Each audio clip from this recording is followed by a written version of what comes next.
The rain came down like shards of glass that night as the city drowned in its own restless whispers, and somewhere high above the streets, in a penthouse that touched the clouds, a man who believed he was untouchable raised a glass of aged whiskey to his lips, unaware that the next few hours would destroy everything he had built in 40 years of ruthless power in the shadows. A woman moved with quiet precision, her hands gloved her breath, steady her eyes holding the weight of secrets too, dangerous to be spoken out loud. She was the maid, the one no one noticed, the one who cleaned the dust off priceless sculptures and wiped down tables worth more than her entire life. But tonight she was not here to clean.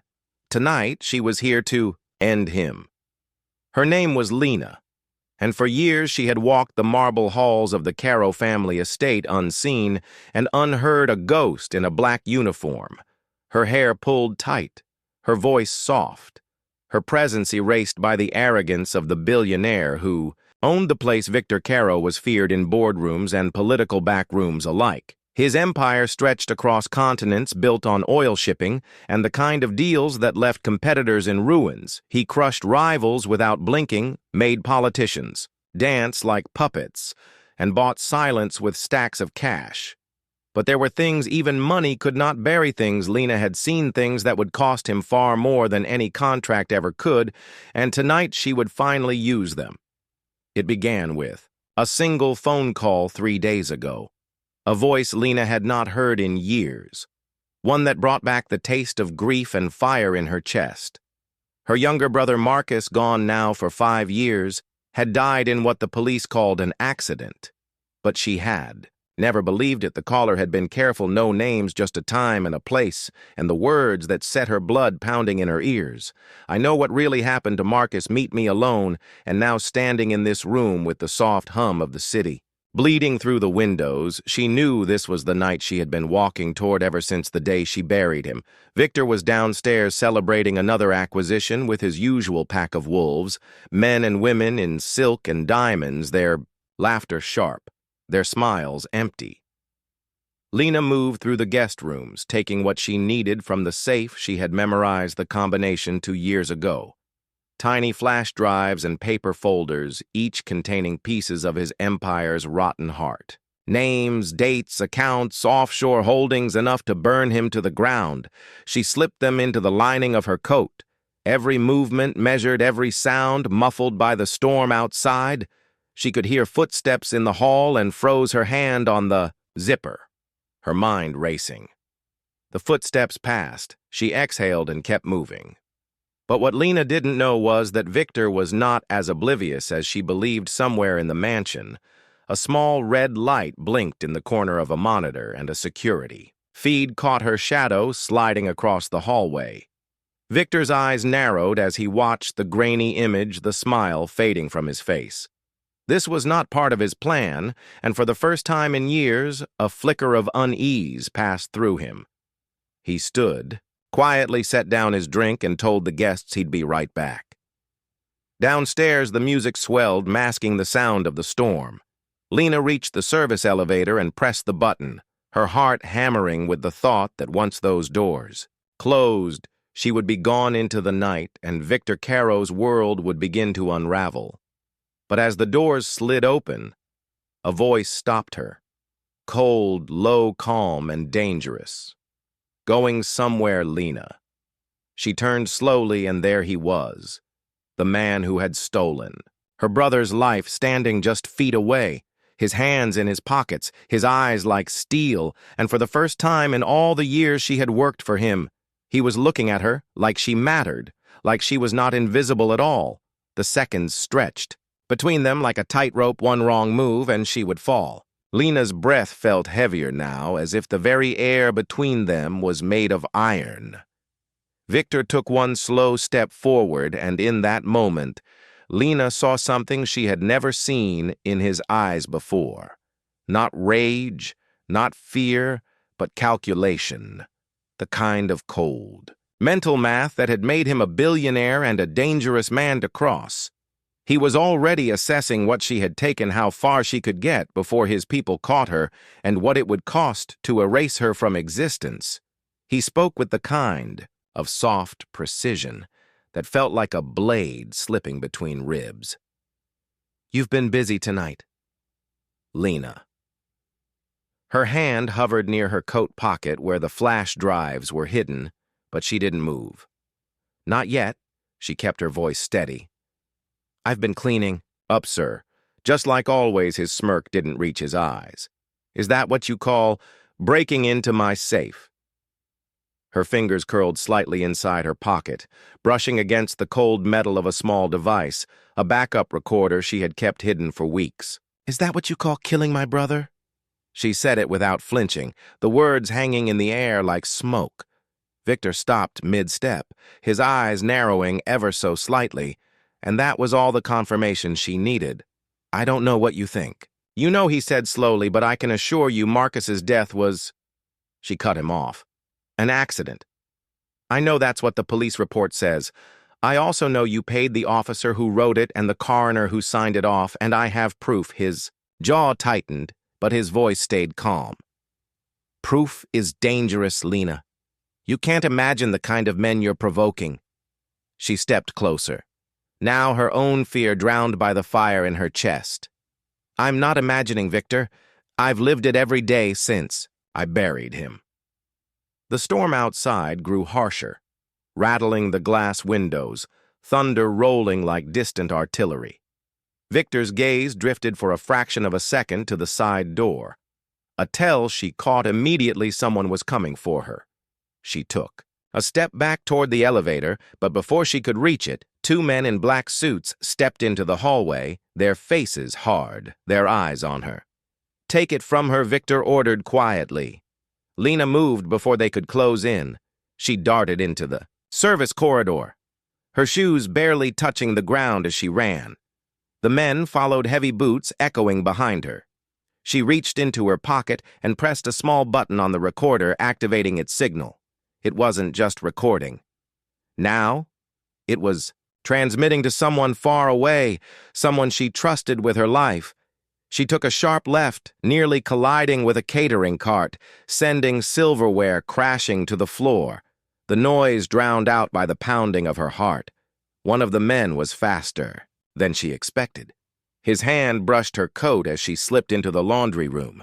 She grabbed the nearest object, a heavy iron, pressing it into his shoulder. With all her strength, he yelled in pain and she shoved past him, sprinting toward the back. Exit. But the second man blocked her path, his arm like a wall. She ducked low and slid across the wet tile floor, kicking a laundry basket into his knees and bolting for the door, her breath ragged. Outside, the rain hit her like ice, but she kept moving. Splashing through puddles, her mind fixed on the subway entrance 2 blocks away behind her. The shouts grew fainter, swallowed by the storm. She reached the corner and turned only to freeze her stomach.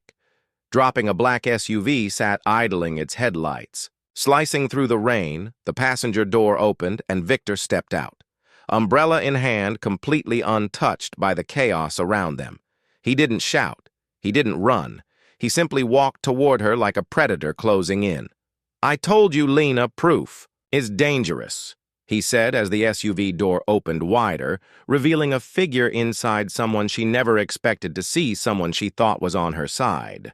Lena's legs felt like they had been replaced with stone as she stared into the SUV. The warm yellow light inside a stark contrast to the cold rain pouring over her shoulders, and the face that stared back at her from the leather seat cut deeper than any knife. It was Daniel, the only person she had trusted enough to send the recordings to the one man she thought would help her take Victor down. And yet here he was, sitting beside him, like a carefully placed piece on a chessboard. Her mouth went dry, but she managed a whisper. "Daniel." His expression wasn't the easy, warm one she knew. Instead, it was unreadable, almost carved in marble.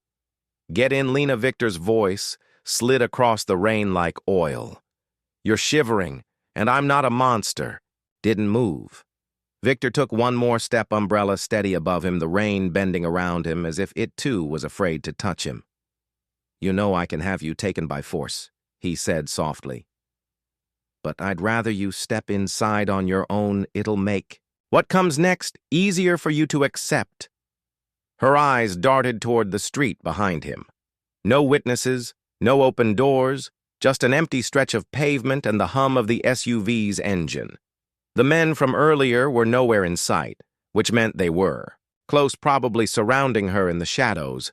Lena took a deep breath and climbed in the leather cold against her skin. Daniel's gaze flickered for the briefest moment as she sat across from him. Victor settled beside her, the door closing with a muted thud, sealing them in. The SUV began to move, slowly gliding through the storm. Victor leaned back, studying her like a scientist observing a rare insect. "You've been playing a dangerous game," he said, "breaking into my safe, stealing my files, trying to paint me as a murderer. Do you know how much I've spent to find you since you disappeared?" His eyes glinted. 35 million. She forced herself not to look away. "Sounds like you overpaid." His smile was faint, almost fond. "It's not about the money. It's about control. And control is something I've never lost. Not once." He turned to Daniel. "Tell her." Daniel hesitated for a fraction too long before speaking. "He's telling the truth, Lena. You don't understand how far this goes, who's involved." She cut him off, her voice sharp. "I understand plenty, Daniel. I understand you sold me out." He winced but didn't argue. Victor leaned forward, resting his elbows on his knees. "Here's the truth, Lena. You're alive right now because you have something I want. And because you're smart enough to know I can make you disappear without a trace, I'm giving you one chance one night to hand it over and walk away." His voice lowered. "But if you make the wrong choice, I promise you it will be the last one you ever make." The SUV's tinted windows blurred the city into streaks of color as they sped past Lena's hand, itched toward her coat pocket, but she stopped herself. Too many eyes, too many variables. Instead, she met his gaze steady. And if I say no, Victor's smile didn't change, but something in the air shifted. "Then I show you exactly what happened to Marcus." He tapped on the glass twice. The SUV slowed, turning sharply into a narrow alley lit only by a single flickering street lamp. The tires splashed through puddles before coming to a stop. The driver stepped out, his shadow stretching long across the wet ground, and Victor nodded toward the door. "After you, Lena." Her pulse hammered in her ears. She glanced at Daniel, but he just looked away, jaw tight. She stepped out into the rain. The alley smelled of rust and old secrets, and somewhere far off a siren wailed. Victor's umbrella appeared above her head. Not as kindness, but as control, he guided her forward until they reached a rusted metal door. Victor stepped in front of her, his voice almost a whisper. "This is where your brother took his last breath." He unlocked the door and pushed it open. The darkness inside was thick, oppressive, but somewhere deep in it, Lena thought. She heard something, a faint sound like a chain dragging across concrete, and then a low voice calling her name. The metal door groaned open as if reluctant to give up its secrets. A wave of damp, cold air swept over Lena, and the faint light from the alley barely penetrated the space inside. The sound she'd heard earlier grew clearer, now deliberate, slow. The scraping of something metallic against stone. Victor's umbrella vanished from above her head as he stepped in, letting the rain close in around her shoulders. She hesitated on the threshold, her instincts screaming to run, but there was nowhere. To go the alley was a dead end, and even if she tried, she could hear the shuffle of boots behind them. Victor's men had sealed off the exit. Daniel's voice came from somewhere just behind her. "Lena, don't," but it was too late. Victor's hand pressed lightly against her back, guiding her in the door, closing behind them with a final hollow clang. Inside, the darkness felt alive, wrapping around her, the smell of mildew and rust heavy in the air. Her eyes began to adjust, revealing the outline of rusted shelves, collapsed chairs, and long-forgotten tools in the center of the room. A single naked bulb hung from a wire, swaying gently, casting shadows that stretched and warped like reaching hands. Beneath the bulb was a figure chained to a chairhead, bowed wrists, bound the chain on the floor, trailing like a leash. Lena froze, recognition hitting her like a physical blow. Marcus, her voice cracked. He lifted his head slowly, his face gaunt, eyes bloodshot but unmistakable. Lena. His voice was a rasp, the kind that came from weeks, maybe months, without freedom. She took a step forward, but Victor's hand closed around her wrist, steel under silk. Not yet. Her brother's eyes darted to Victor, then back to her, something unspoken passing. Between them, Marcus swallowed hard. "You shouldn't be here." Victor circled the chair like a predator, his footsteps deliberate, echoing in the small space Marcus made. Mistakes, costly ones. He thought he could steal from me, thought he could hide, and yet here we are? He stopped in front of Lena. "Do you know what loyalty means, Lena? It means choosing the winning side every time without hesitation." She met his gaze, unflinching. "And what does loyalty mean to someone who destroys everything in his way?" Victor's smile didn't reach his eyes. "It means survival." He stepped aside, gesturing toward Marcus. "Your brother has information I need, but he's stubborn. You, on the other hand, have leverage, the kind that can end this tonight or turn it into something much uglier." Lena's mind was a storm. She had the flash drive in her coat pocket, the one containing the files she'd stolen from Victor's safe, proof of the offshore accounts, the blackmail payments, the names of people who would rather die than be exposed. She could trade it for Marcus's life, but the thought made bile rise in her throat. Handing it over meant Victor would walk free, untouchable. Daniel's voice cut through the silence. "Lena, there's more to this than you." No, his tone was low, urgent, but Victor shot him a look that silenced him instantly. Lena's eyes narrowed. "What more?" Daniel hesitated, then looked at Marcus, who shook his head, barely perceptible, but enough Lena caught it. Something was wrong, more wrong than she'd guessed. Victor broke the tension, his voice smooth. "Time is running out. My dear, the storm outside will wash away any trace of you if you make the wrong choice." In that moment, Lena realized something Victor hadn't expected. She wasn't the only one holding cards. Marcus had been captured.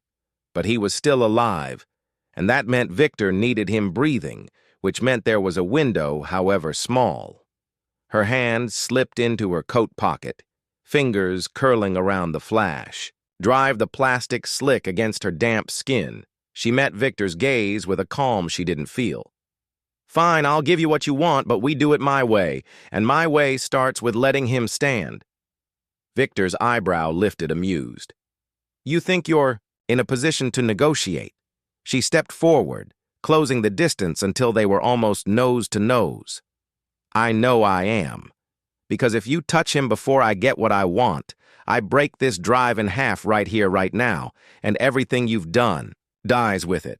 For the first time, Victor's smile faltered just slightly, but enough she knew she'd hit something.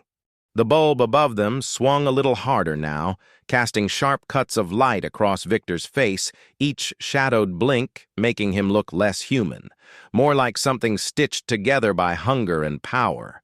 His gaze locked on the flash drive in Lena's hand.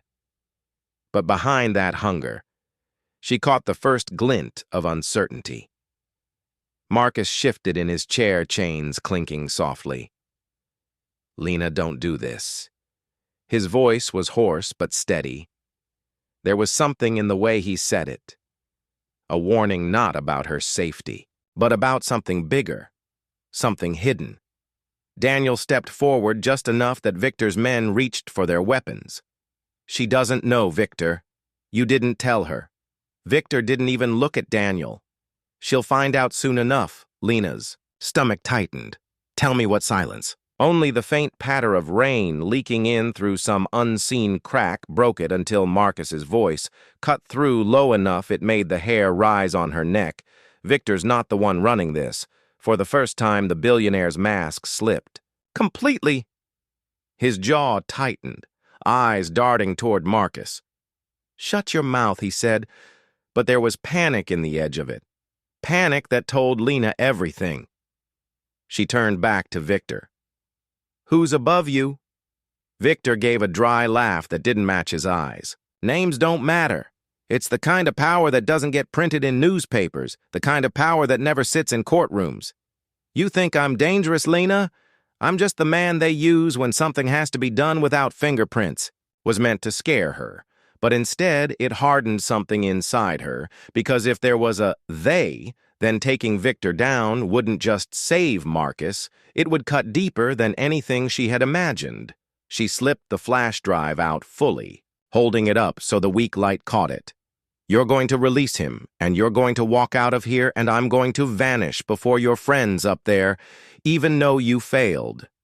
And if you even think about following me, this little piece of plastic becomes public headline news by sunrise.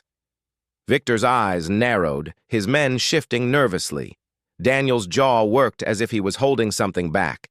Then it happened faster than thought. Marcus kicked forward, slamming his chair in two. Victor's knees sending the billionaire stumbling. Lena moved on instinct, darting to her brother's side.